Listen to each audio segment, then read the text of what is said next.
Today we're going to take a look at how this potting bench that I built was put together.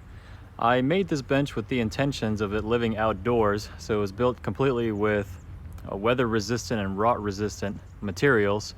If you're interested in building one of these for yourself, I'll have a link to the build plans in the description below. Otherwise, let's get started. The first thing that I'm going to do is go down the cut list and get all of the lumber measured and cut to size. I prefer to cut all the lumber before the assembly because I find that it makes the assembly go a lot faster. What I'm doing here is cutting the ends off of the cedar fence pickets. These tend to be cut pretty rough, so I like to have clean working edges, and then I just mark the clean edge with a Sharpie for reference. I like to mark all my pieces with letters, that way I won't get them confused during assembly. As I'm cutting the pieces, I like to check them off of the cut list. This just helps me make sure that I'm not wasting any lumber. Only 3 of the cedar fence pickets need to be ripped down to a smaller size. I'm using my table saw here, but you definitely don't need one. You can just use your circular saw instead if that's all you have. Okay, we've cut all the materials. What I'm gonna do next is add pocket holes to all the 2x4s that need them. I don't really wanna assemble and then cut pocket holes and keep going back and forth, so I'm just gonna get all the pocket holes out of the way right now.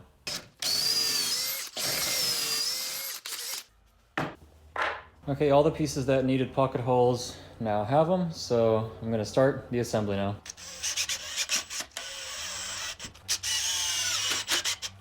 Something else to note here is that for the legs of the bench, I'm using the cut end to join against the top of the rail, and I'm using the uncut end that's gonna come in contact with the ground.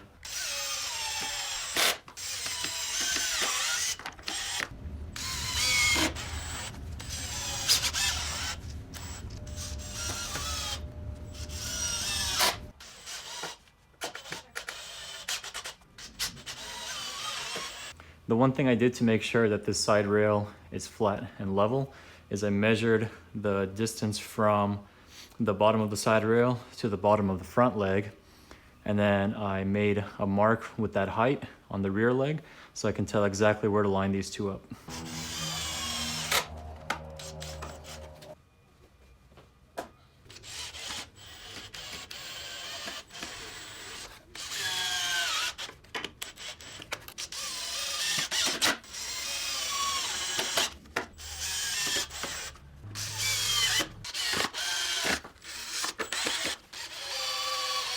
As I was editing this video, I realized it would have been easier to put these side rails in if I would have just tipped the bench over on its back, and then I wouldn't have to use the clamps here, but you know, mistakes were made.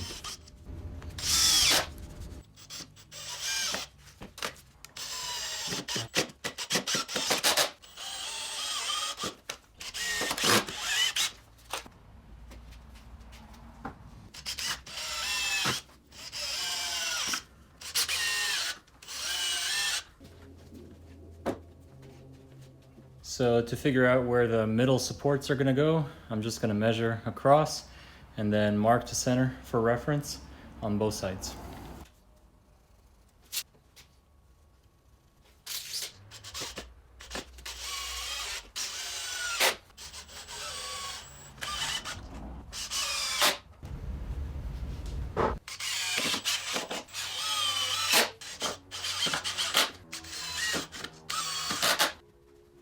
Next, I'm going to fire up my air compressor so I can start nailing down the slats with my brad nailer. On a totally unrelated side note, this is what it looks like when the optical image stabilizers on your iPhone come into contact with a high frequency vibration. But anyways, here's a more technical description. The more you know. Next, what I'm going to do is start nailing down the slats for the bottom surface. Now I'm just getting them into position here, and there will be about a 3/8 inch gap in between all 3 of these boards. Once they're in position, it's pretty straightforward. You just nail them down to all the 2x4s.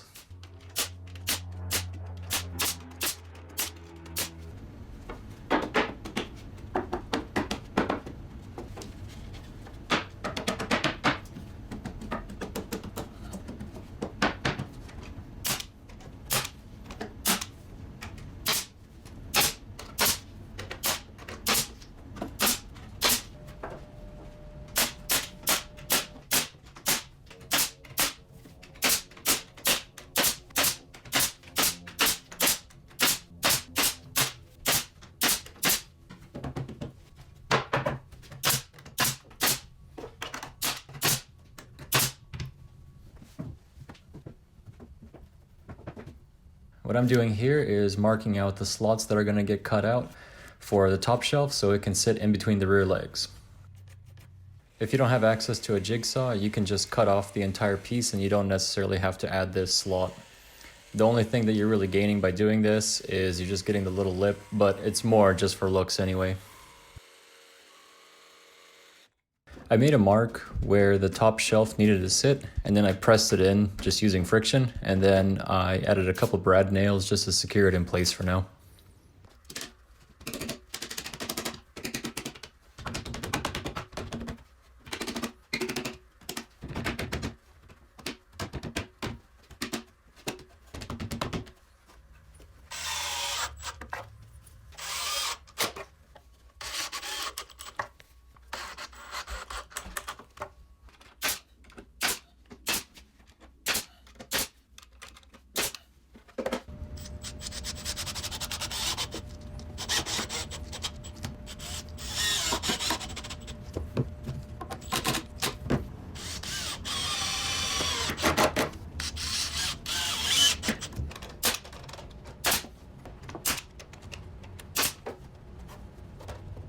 Now, once you put this all together, one of the last things that you can do is come through with a sander and smooth out the surface.